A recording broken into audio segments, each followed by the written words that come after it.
बिस्मिल्लाहिर्रहमानिर्रहीम। अस्सलाम वालेकुम स्टूडेंट्स, आज का जो हमारा टॉपिक है वो है ratio of e over m, मतलब इलेक्ट्रॉन पर चार्ज और उसका मैस फॉर इलेक्ट्रॉन, एक इलेक्ट्रॉन के लिए एक इलेक्ट्रॉन पर चार्ज और मैस की रेशो क्या होती है बेटा, ये हमने कैलकुलेट करना है। अच्छा बेटा, इससे पहले लास्ट वीडियो हमने डिस्कस किया था कि जब किसी कंडक्टर में से करंट फ्लो करता है तो उसके सराउंडिंग में मैग्नेटिक फील्ड पैदा हो जाती है। अगर उसी कंडक्टर को हम एक्सटर्नल मैग्नेटिक फील्ड में रख देते हैं तो उस कंडक्टर पर एक फोर्स लगती है जिसे मैग्नेटिक फोर्स कहते हैं। एक्चुअल में हमने जब इसको डिटेल से देखा तो हमने ये बात ऑब्जर्व की कि वो उस कंडक्टर पर फोर्स नहीं बल्कि उसके अंदर मौजूद इलेक्ट्रॉन्स जब मूव करते हैं तो उन पर फोर्स लगती है। अच्छा बेटा, जब चार्ज कोई भी पार्टिकल मूव करेगा एक्सटर्नल मैग्नेटिक फील्ड पर तो उस पर फोर्स लगेगी, लिहाजा इलेक्ट्रॉन भी एक चार्ज है।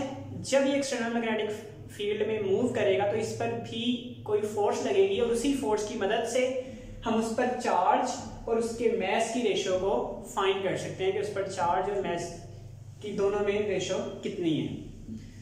तो उसके लिए बेटा हमें सबसे पहले ये मालूम होना चाहिए कि जो फोर्स लगती है उसकी डायरेक्शन क्या होती है। तो उसकी डायरेक्शन के लिए बेटा आपको राइट हैंड पाम रूल सबसे सिंपल है, वैसे डिफरेंट रूल्स हैं, ये मैंने आपको सिखाया था।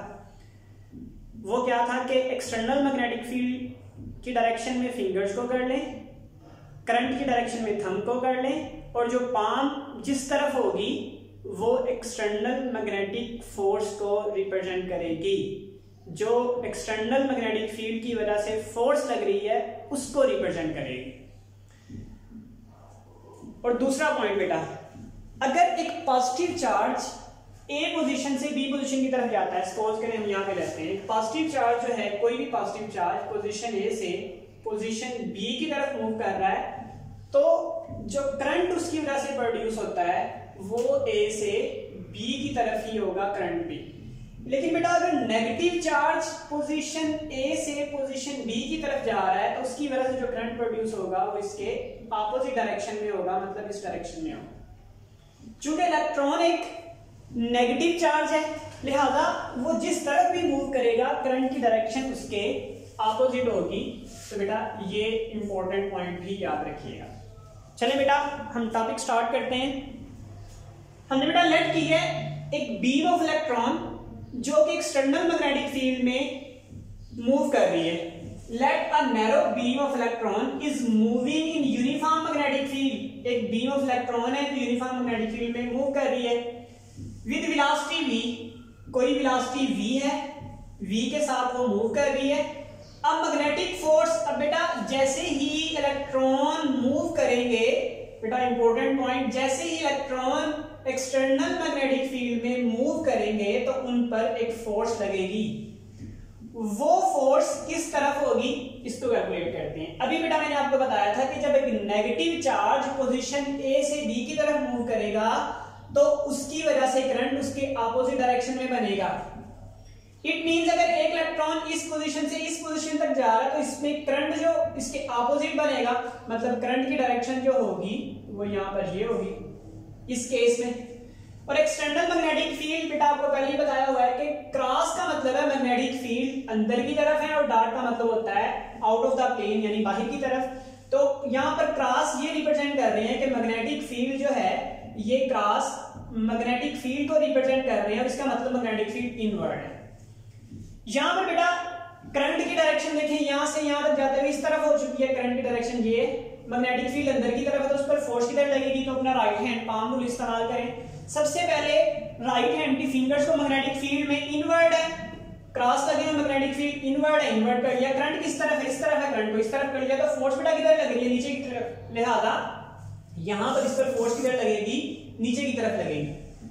अच्छा बेटा फोर्स यहां पर नीचे की तरफ लग रही है लेकिन ये सर्कल में क्यों मूव करेगा, तो उसके लिए बेटा देखें यहाँ पर हमने projectile motion chapter number 3 first year का पढ़ा था। हमने पढ़ा था कि जब दो फोर्सेस उस पर एक्ट कर रही है यानी दो डायरेक्शन में मूव करने की कोशिश कर रहा होता है, आगे की तरफ ये जा रहा है ड्यू टू इनर्शिया और नीचे की तरफ इस पर फोर्स लग रही है जो मैग्नेटिक फोर्स है। तो इस पर यहाँ पर रिजल्ट दो फोर्सेस लग रही हैं। एक फोर्स बेटा लग रही है इस पर इस डायरेक्शन में अगर इन दोनों फोर्स, तो ये इनर्शिया की वजह से आगे की तरफ मूव कर रहा है और दूसरा इस पर फोर्स लग रही है नीचे की तरफ, अगर इन दोनों को हम बेटा वेक्टर ग्राफिकली इसको सॉल्व कर दें, पहला वेक्टर और दूसरा वेक्टर यहां पर इस पर फोर्स लगी नीचे की तरफ, तो बेटा नीचे की तरफ आ जाएगा। अब इनका रिजल्टेंट निकाल लेते हैं। रिजल्टेंट बेटा किस तरफ आ जाएगा?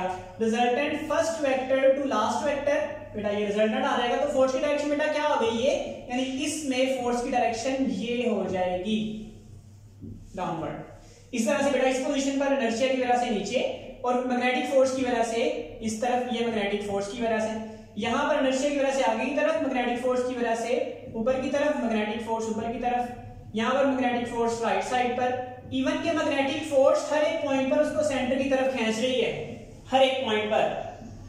तो बेटा जो उस पर मैग्नेटिक फोर्स लगी है तो हमने उसकी डायरेक्शन कैलकुलेट कर ली, जिससे ये प्रूव हुआ कि वो सर्कुलर पाथ में मूव करना शुरू कर देगा।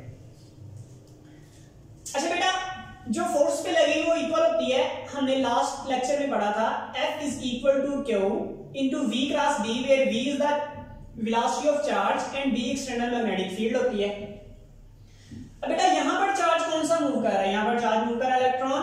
तो चार्ज की जगह पर हमने बेटा क्या पुट कर दिया? चार्ज यहां पर क्या है? चार्ज यहां पर इलेक्ट्रॉन है, तो हमने इलेक्ट्रॉन पुट कर दिया। नेगेटिव मीन चार्ज पे नेगेटिव चार्ज होता है, तो इलेक्ट्रॉन आ गया, V क्रॉस B वैसे ही आ गया। The direction of the velocity is perpendicular। देखिए बेटा वेलोसिटी की डायरेक्शन किसी भी पॉइंट पर हो, टेंजेंट। मैग्नेटिक फील्ड कैसी है? ऐसे है। स्टार्टिंग वाला पॉइंट लेते हैं, वेलोसिटी इस तरफ, इलेक्ट्रॉन मूव करने की कोशिश कर रहा है, मैग्नेटिक फोर्स किस तरफ है? मैग्नेटिक फील्ड जो है वो अंदर की तरफ है, मैग्नेटिक फील्ड अंदर की तरफ कर ली।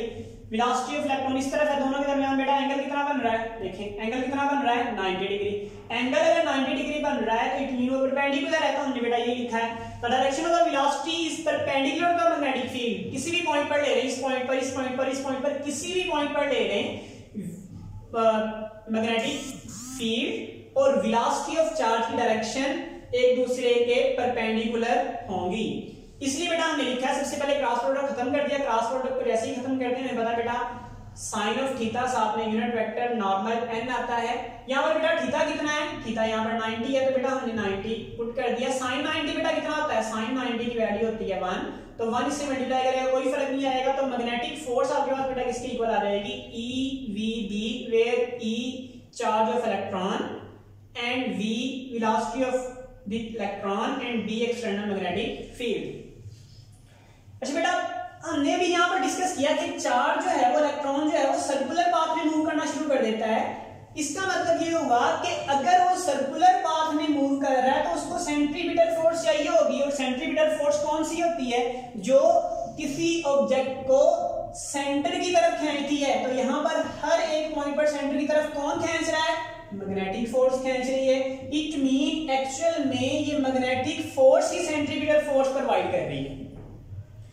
तो बेटा हमने यही लिखा है, as the result as the electron is move in circle, circle में मूव कर रहा है, so the necessary centripetal force, यहां पर जो नेसेसरी सेंट्रीपिटल फोर्स चाहिए होगी वो कौन प्रोवाइड करेगा? Is provided by the magnetic force, यानी मैग्नेटिक फोर्स इसको सेंट्रीपिटल फोर्स प्रोवाइड कर रहा है। दैट्स व्हाई बेटा हमने यहां पे लिख लिया FB is equal to FC। FB की बेटा वैल्यू क्या निकाली है? EVB, तो यहां पर हमने प्लेस कर दिया EVB। सेंट्रीपिटल फोर्स बेटा किसकी इक्वल होती है? सेंट्रीपिटल फोर्स इक्वल होती है mv स्क्वायर ओवर r, तो हमने बेटा क्या लिख लिया? mv स्क्वायर ओवर r लिख लिया। अच्छा बेटा यहां पर हमारे पास जो वैल्यू कैंसिल होती है, ये v का स्क्वायर और ये v बेटा क्या हो जाएगा? कैंसिल हो जाएगा। E इधर ही रह गया, m इधर आके बेटा क्या हो जाएगा?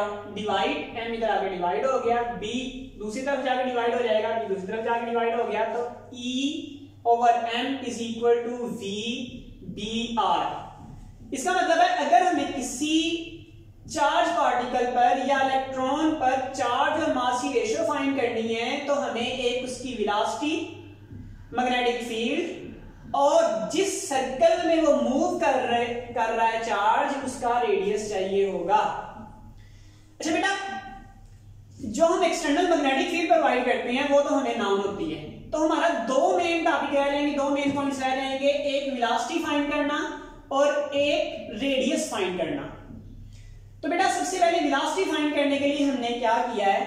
हमने कहा है कि जैसे ही हम चार्ज पार्टिकल को किसी ग्लास ट्यूब के अंदर जिसमें गैस ऑलरेडी मौजूद है, ग्लास ट्यूब जिसमें गैस ऑलरेडी मौजूद है, वहां पर इलेक्ट्रॉन को मूव करवाते हैं तो क्या होता है, वहां पर इलेक्ट्रॉन को मूव करवाते हैं तो इलेक्ट्रॉन गैस के पार्टिकल से कोलाइड करता है, टकराता है, और टकराने से रिजल्ट क्या प्रोड्यूस होता है, एक्साइटेशन होती है, और एक्साइटेशन क्या करती है, लाइट को प्रोड्यूस करती है।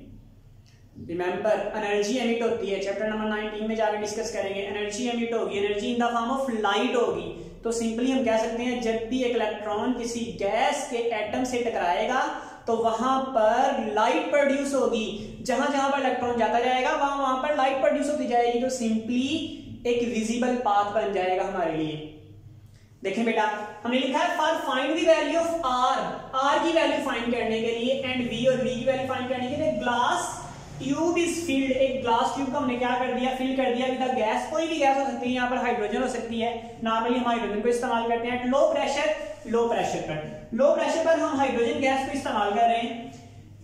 एज इलेक्ट्रॉन मूव्स, जैसे इलेक्ट्रॉन मूव्स करते हैं, कोलाइड टकराते हैं with the atoms of gas, atom of gas से, ड्यू टू विच, जिसकी वजह से दे एमिट, ये खारिज करते हैं लाइट को खारिज करते हैं, and there path becomes visible, और जहां जहां पर इलेक्ट्रॉन जाएंगे उनका पाथ विजिबल हो जाएगा, हमें नजर आना शुरू हो जाएगा। एज ए सर्कुलर रिंग, किस तरह से, सर्कुलर रिंग की फॉर्म में, और जिस रिंग की फॉर्म में प्रोड्यूस होगा, the radius of the ring can be easily measured, इसका रेडियस हम आसानी से मेजर कर सकते हैं, क्योंकि लाइट रिंग की फॉर्म में बनी होगी, उसका डायमीटर निकाल के 2 पे डिवाइड कर दें तो रेडियस हमें आसानी से मिल जाएगा। अच्छा, आर हमने देख लिया। V for velocity we should know, हमें मालूम होना चाहिए the potential difference through which electron are accelerated. अब जहां से इलेक्ट्रॉन आने स्टार्ट हुए, जिस पॉइंट से इलेक्ट्रॉन आना स्टार्ट हुए, उस पॉइंट का पोटेंशियल डिफरेंस कितना है, या जिस बैटरी से या जिस इलेक्ट्रॉन गन से इलेक्ट्रॉन को फायर किया जा रहा है, उस इलेक्ट्रॉन गन का पोटेंशियल डिफरेंस या उस फिलामेंट का पोटेंशियल डिफरेंस कितना है बेटा, ये हमें मालूम होना चाहिए नेक्स्ट वी फाइंड करने के लिए। चूंकि पोटेंशियल डिफरेंस इक्वल होता है work on charge, work mean energy, तो हमने वर्क की जगह पर क्या पुट कर लिया, एनर्जी पुट कर ली, और बेटा क्यू क्या है यहाँ पर, चार्ज किस पर, इलेक्ट्रॉन पर, तो हमने क्या पुट कर लिया, इलेक्ट्रॉन, यानी ये वी इलेक्ट्रिक पोटेंशियल या पोटेंशियल डिफरेंस है, और ये ई यहाँ पर इलेक्ट्रॉन है। इसको बेटा फर्दर आगे सॉल्व करते हैं।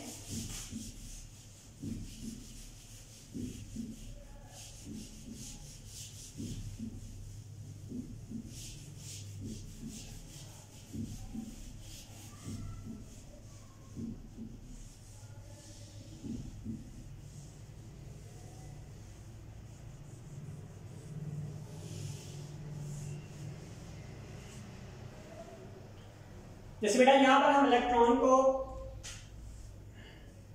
जो इलेक्ट्रॉन जिस जगह से आ रहे हैं वहां पर कोई ना कोई इलेक्ट्रॉन गन होगी, उसका पोटेंशियल डिफरेंस कितना है ये मालूम हमें होना चाहिए, और उसके पोटेंशियल डिफरेंस के लिए बेटा हमने फार्मूला लिखा है, V is equal to energy divide by electron, तो इलेक्ट्रॉन बेटा जाके डिवाइड हो जाएगा, तो हमारे पास मल्टीप्लाई हो जाएगा E into V, where V is the electric potential, बार बार बता रहा हूं, और यहां पर आ जाएगा एनर्जी, तो बेटा हमने यहां पर लिख लिया एनर्जी। अच्छा बेटा, चूंकि इलेक्ट्रॉन अब मूव करना शुरू कर देते हैं, तो इनके पास जो एनर्जी होगी वो कौन सी होगी, सिंपली काइनेटिक एनर्जी होगी। This as electron moves,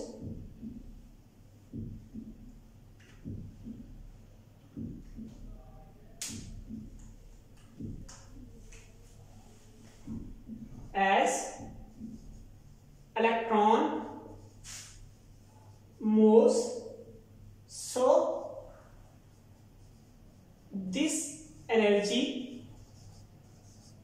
is kinetic energy, क्या होगी बेटा, काइनेटिक एनर्जी होगी, ठीक है।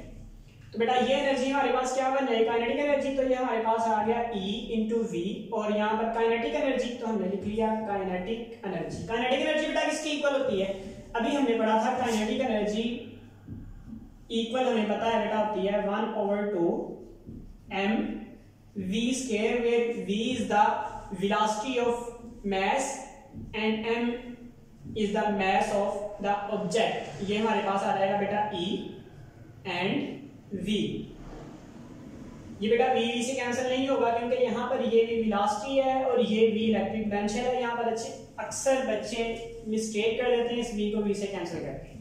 अच्छा बेटा, अब हमने एक्चुअली में वेलोसिटी को फाइंड करना है, तो वेलोसिटी को फाइंड करने के लिए बेटा 2 उधर जाकर मल्टीप्लाई करेगा 2e v, m इधर आके डिवाइड हो जाएगा, m is equal to v square. बेटा हमने यहाँ पर क्या करना है, v की वैल्यू फाइंड करनी है, तो इधर भी स्क्वायर रूट ले लेते हैं और इधर भी स्क्वायर रूट ले लेते हैं, तो इसके साथ cancel 2e v over m is equal to v आ जाएगा। इसको बेटा हम क्या करते हैं, इक्वेशन 1 में पुट कर देते हैं, तो लिहाजा बेटा यहीं पे कर लेते हैं पुट इन इक्वेशन a।